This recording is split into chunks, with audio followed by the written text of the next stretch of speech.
Evo nas sa Petrom Krimanijem, ja bih rekao genijalcem, a on za sebe govori da je jebi vjetar, ja za sebe... Nisam ja rekao da sam jebi Ja sam rekao za sebe da sam jebi vjetar, pa sam mislio da smo kao ekvivalent. Dobro, Petar vjetar, ali samo jedan ženskog roda bura, koliko znam. Dobro. Reci mi, razlog zašto sam upalio ovi diktafon je to što si upisao još jedan fakultet. Čovjek koji je, ne znam, slika Luxor, koji je napravio još par takvih projekata, sam si rekao da si ušao u nekakvu povijest hrvatske umjetnosti, sam po sebi ne trebaš ići na još jedno školovanje, ali evo, kako naše društvo nije naviklo na to da čovjek se cijeli život treba školovati, ti si jedan raritet. Zbog čega si upisao akademiju? Pa stvarno prvo sam pobornik cijeloživotnog školovanja. Još kao dječak sam obožavao enciklopedije, jedno univerzalno znanje i mislim da znanje nikad ne može štetiti, da koliko god bolne stvari o ljudskom djelovanju najčešće, tipa u povijesti saznali ili o nečemu gdje smo stvarno oštetili, recimo planetu, toliko saznanje možemo te stvari, nadam se, popraviti.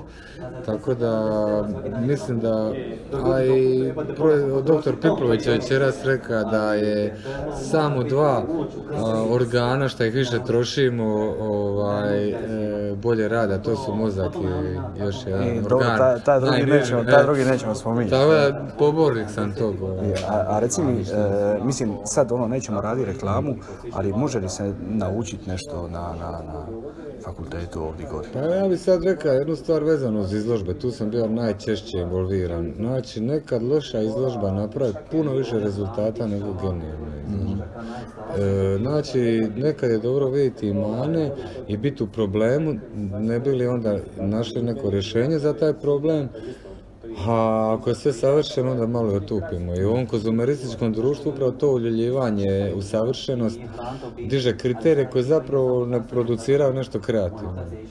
Splitska akademija je mlada akademija i sa dan danas je, koliko god to izgledalo, ipak stvoreno na jednom entuzijazmu. A taj entuzijazam uvijek potreban.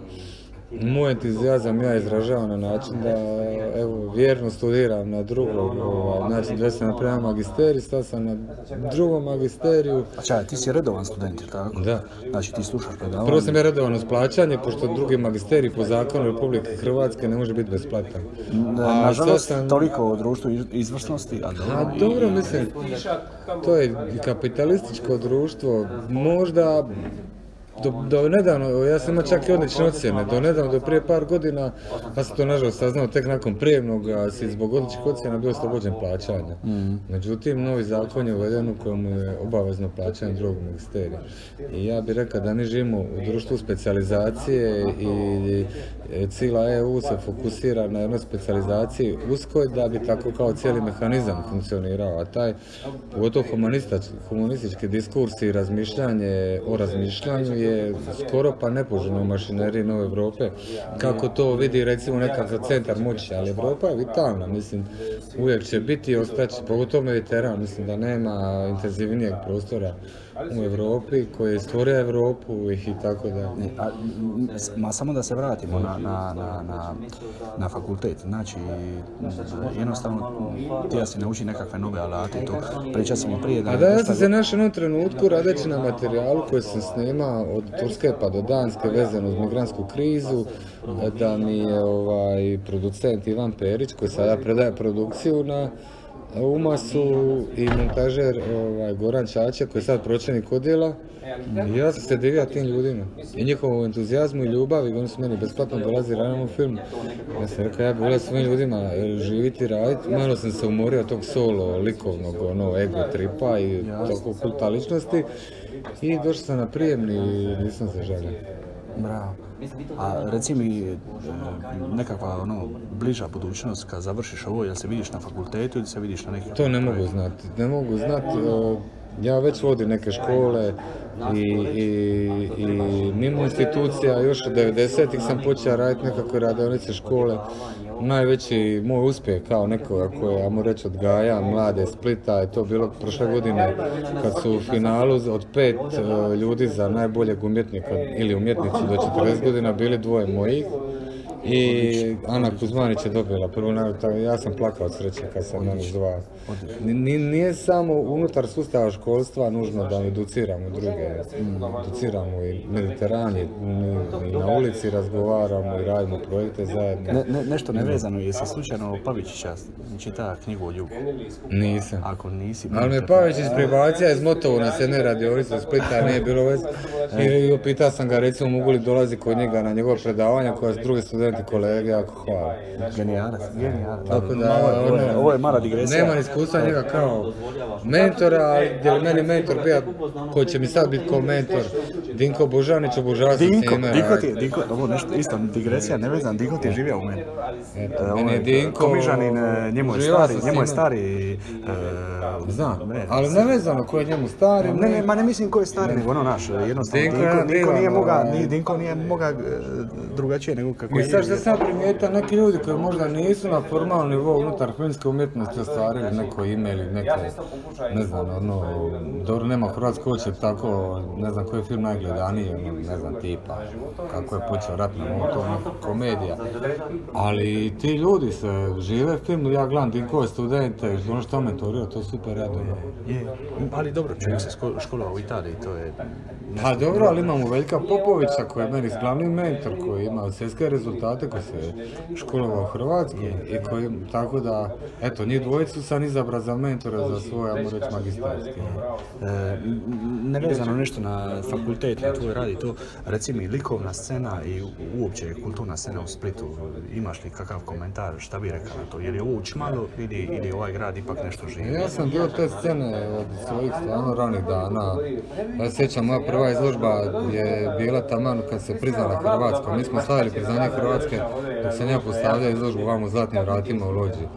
I od tada osjećam jaku sudbinsku povezanost sa Republikom Hrvatskom i pogotovo sad kad sam dobio status samostalnog umjetnika i kad su mi djela uvrštena u neke ozbiljnije tiskovine. Znači, nikad nisam razmišljao niti da sam hrvatski umjetnik, a kamoli splitski. Mene uvijek zanimalo što se događa u svijetu. Međutim, malo pomalo sam, kad upoznaš svijet, ono sve više volja cijene našu umjetnost, a onda tu lokalnu. I sad, kad mi gledamo našu lokalnu umjetnost, ljudi misle da mi nemamo neku tradiciju, ali od Dioklecijanove palače, preko Jurija Dalmatinca, pa Ivana Meštrovića, pa onda malo dalje, ne znam, Tomislava Gotovca, Ivana Martinca. To sve ljudi koji su mene formatirali, imao se sreće da me uče neki od njih. Tako da ne mogu govoriti o našoj umjetnosti kao nekoj marginalnoj umjetnosti koja je negdje van Europe, u nekom limbu, u nekom bespuću zbivlje. Mislim da smo mi vrlo konkretni. Sad kad spominješ takav nekav limb, ti moraš znati da je ljudi ka ti su rariteti. Masu svita ne zna odakle. To je taj drugi problem, to je taj kurikulum koji imamo u stvarno 90. Školstvo je nikako. Slažeš li se, na primjer, ja spomenuo sam Meštrovića, slažeš li se sa ovim pristupom koji, na primjer, Knjaz ima?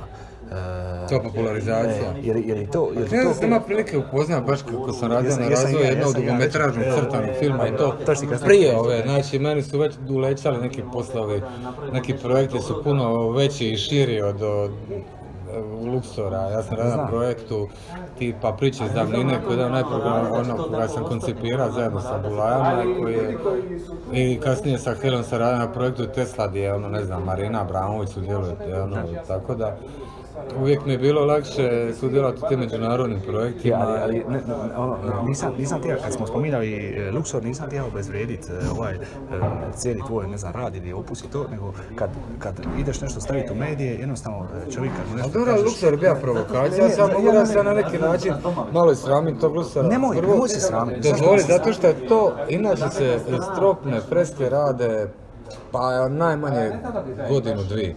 Ja sam imao mjesec i po dana. Sve znam.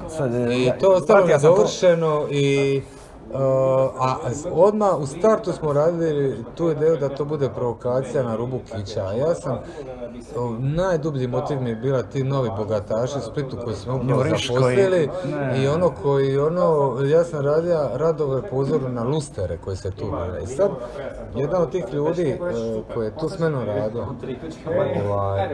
on je zapravo genijalac. Bez škole koji je radio kod Buljubašića na Semu, tu su dolazili neki ljudi s nekim kubama kao Buljubašić, ona Buljubašića pitan, čekaj, je istina da ne plaćaš radnike i da sta... Tako da je tu bilo čudna ekipa. Naš, tako da taj kapitalizam i to sve skupa sa Luksorom, ne, meni je recimo Đildo Bavčević tada asistirao, on je sad asistent na akademiji na doktoratu, i on je bio jedan od tih finalista. Ali on je recimo lik koji je vrlo pragmatičan i tako da je za razliku od Ane Kuzmanić koja je potpuno u nekom drugom konceptu.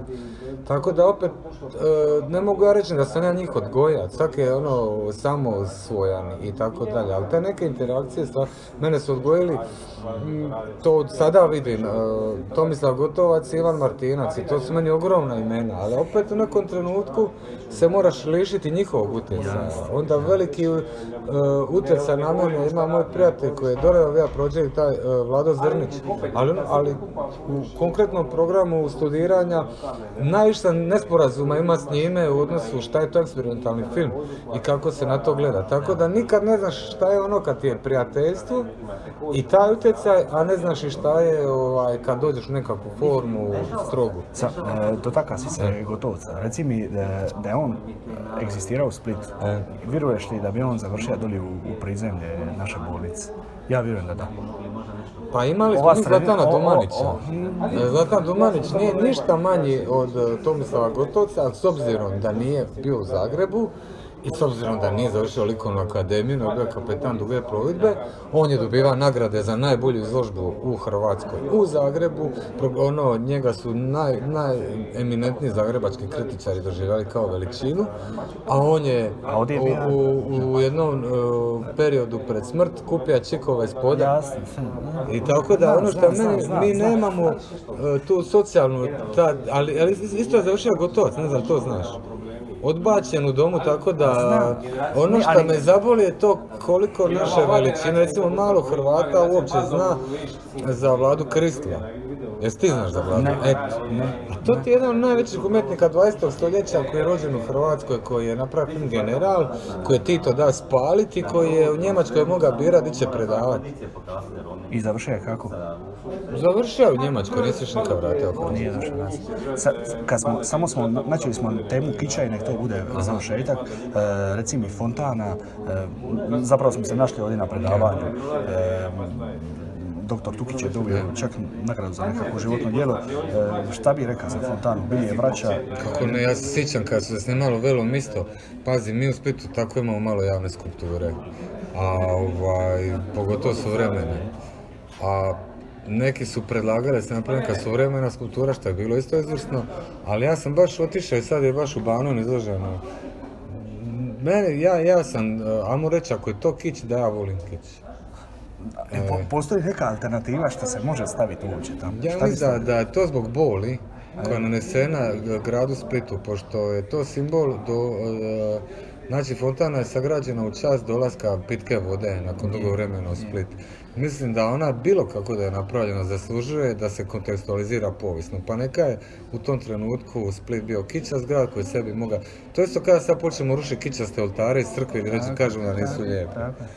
Nažalost, recimo u crkvama nakon Drugog svjetskog rata je ogroman upliv kića, ali imamo, ja zove prijatelja Italijana nedavno, Gospe zdravo kad vidi onu fresku, nije mogao vjerovati. A onda mi časna sestra pričala da je Dulčiću i sam Ivan Meštrović čestitao da je to dobro.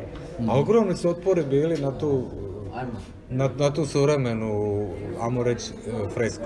S druge strane, kad vidim one plastične Isuse, Gospe, Svete Ante, ja ne mogu reći da to meni nije drago.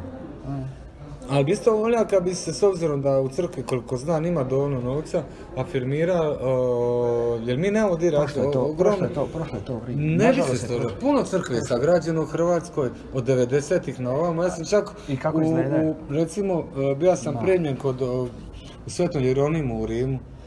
to je mjesto gdje se u Drugom svjetskom ratu sakriva Meštrović, na primjer, i čovjek koji to vodi, on je mogao vjerovati da sam školan u Firenci, da volim sakralnu umjetnost i tako dalje, ali koliko znam, sakralna umjetnost treba biti suvremena u arhitekturi, a ovaj drugi dio tipa slike i to se daje župnicima na izbor. A onda je to jedan kriterij koji nije baš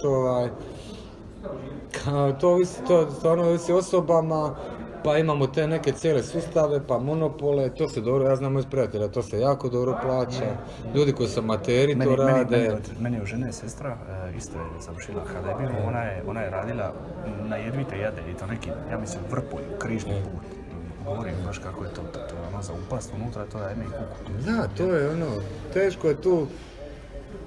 Tako da mi nemamo niti nekakav sindikat umjetnika, nemamo niti cjenik. Zapravo sam shvatio kad sam radio to je baš bilo smiješno, s ovim Drpićem razgovarao, on je bio od Jadran Kamena sindikalni kao predstavnik. I da mu se priliči, rekao, znaš, ja sam umjetnik, mi radimo sve mukte. Po par mjeseci i sad se to lagano počelo micat. Ali oni koji su u strukturi, moji kolege, ne padaju na pamet napraviti nekakav sindikat, tražiti naša prava, kao što recimo u Americi, snimatelji ili neko. Tako da mi nemamo niti cjenik umjetnosti, nemamo sustav vrijednosti, ne znamo sami čitati našu povijest, kvalitetu, nemamo jasan identitet vezan uz umjetnost, ali dugo mi treba shvatiti da umjetnost od vitalnog značaja za identitet, kulturu, pa čak i društvo. Sad bi tu uvijek citiram Foucaulta i njegov tekst, odnosno knjigu Riječi i stvari, gdje on govori da je društvo jedno, kultura drugo, a da pomake radi ono treće. Bravo. Ja bih ti zahvalio na ovome razgovoru i oprosti što sam ti uzeo vrijeme, sad ćemo popiti ovo što nam je ostalo i to je to. Eto.